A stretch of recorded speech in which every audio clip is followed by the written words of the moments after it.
I give you Marielena Stuart.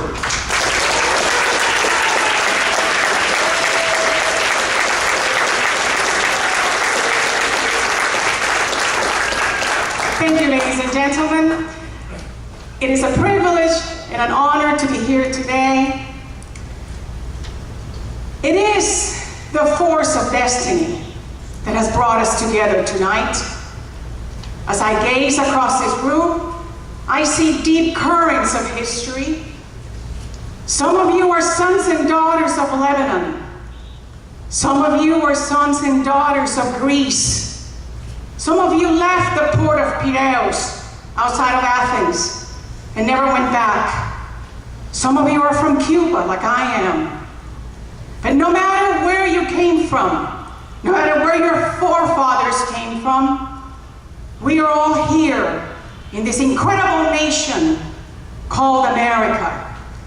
And at this time of our nation's history, we're being called, we're being challenged to shed an exceptional light to save our country from the hands of the socialists. My name is Marielena Stuart. I'm a conservative Republican candidate for the United States Senate, and for 9 months I have been traveling throughout the state of Florida with my husband and my young children, thousands of miles per month, and I always begin my speeches saying, I am an authentic conservative Republican candidate for the United States Senate.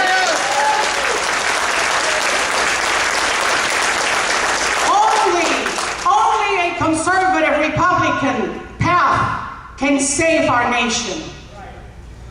But I am often asked, why are you running for the United States Senate? This is a daunting task, a monumental task. And I always remind them, America has become a socialist nation. And socialism is nothing but phase one of communism. Ladies and gentlemen, I am on my way to Washington, D.C. I have declared a war on the enemies of our freedom, the enemies of life, the enemies of prosperity. I will not be taking any prisoners. This is the 11th hour. The clock is about to strike midnight. I'm not taking any prisoners, and neither should you. But every decision that we make in our lives always has a point of departure. My point of departure in my candidacy for the United States Senate is the fact that I survived communism. I was once left in a field after a gruesome beating. I was left for dead by the communists. And it is America who saved my life.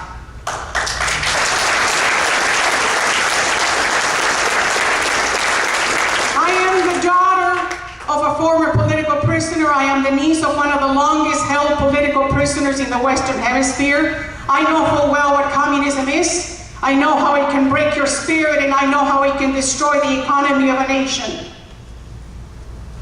Ladies and gentlemen, we need to look at what has been done to America.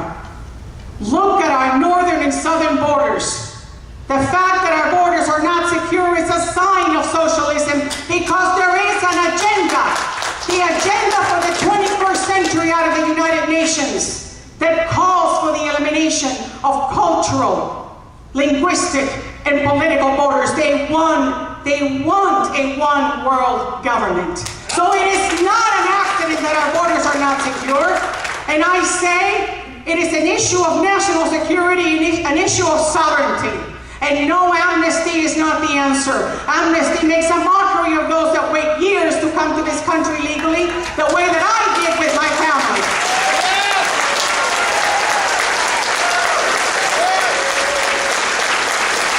But how else is America socialist? I published a popular series online titled The Beijing Affair. And I titled it The Beijing Affair because there is a love affair between Washington, D.C. and Beijing. And in The Beijing Affair, I describe how American companies have shared our innovation and our technology with the communists in Beijing. And the communists in Beijing have taken our technology and they've turned it into military power, both horizontal and vertically into space. And as we sit here, they have electromagnetic pulse weapons at the ready to be pointed at our aircraft should we ever become involved in a conflict with Taiwan or anywhere in the Asian theater. China is our enemy. China is our economic and military enemy. China controls Eurasia. Any economist will tell you, he who controls Eurasia controls the world. Right now, China controls 95% of uranium resources, which means that when we turn around and we want to continue to develop nuclear energy, we will have to buy uranium from the communists in China. And yet we see Obama, and we see Hillary Clinton, and we see Geithner bowing to Hu Jintao in Beijing. Hu Jintao, a communist murderer. Ladies and gentlemen, when the greatest nation on earth bows to a communist murderer, that is the face of socialism.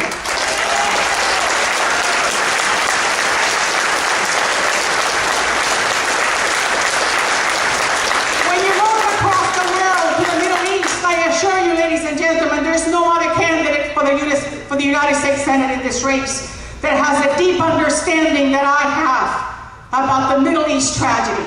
The deep understanding that I have of the collectivist mentality behind the Islamic mind, and how this collectivist mentality behind the Islamic mind has joined forces with the Marxists, just like George Galloway said in the British Parliament at the beginning of the Iraq War, when he said, the leftists must join forces with the Islamics, because that is the only way that we can destroy Israel and we can destroy America. Ladies and gentlemen, there's no other candidate for the U.S. Senate that has a deep understanding that I have of the collectivist mentality behind the Arab world that is trying to throw Israel into the sea.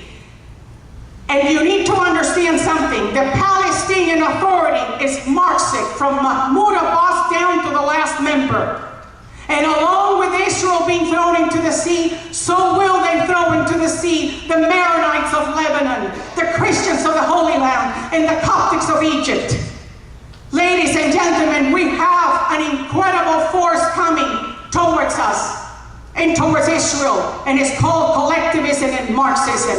I have declared a war against socialism in America. I will not stop until I kill every single agency that is an enemy of our freedom and our prosperity.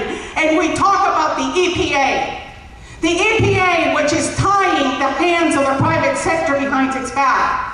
Our farmlands are turning into valleys of tears, with EPA agents walking in and imposing sustainable development and Agenda 21 regulations. I am the only candidate in this race with a public record of actions of fighting against sustainable development right here in Florida, where it is pervasive and persistent, and sustainable development is Agenda 21. The other candidates will give you lip service and they'll tell you, oh yes, Agenda 21 is bad, but ask them, what have you done? If you have not fought against sustainable development, then you don't understand socialism, because sustainable development in Agenda 21 is a United Nations initiative that has been imposed on us through executive orders and is killing the private sector, is killing our jobs. If you do not understand sustainable development, you do not understand socialism, you're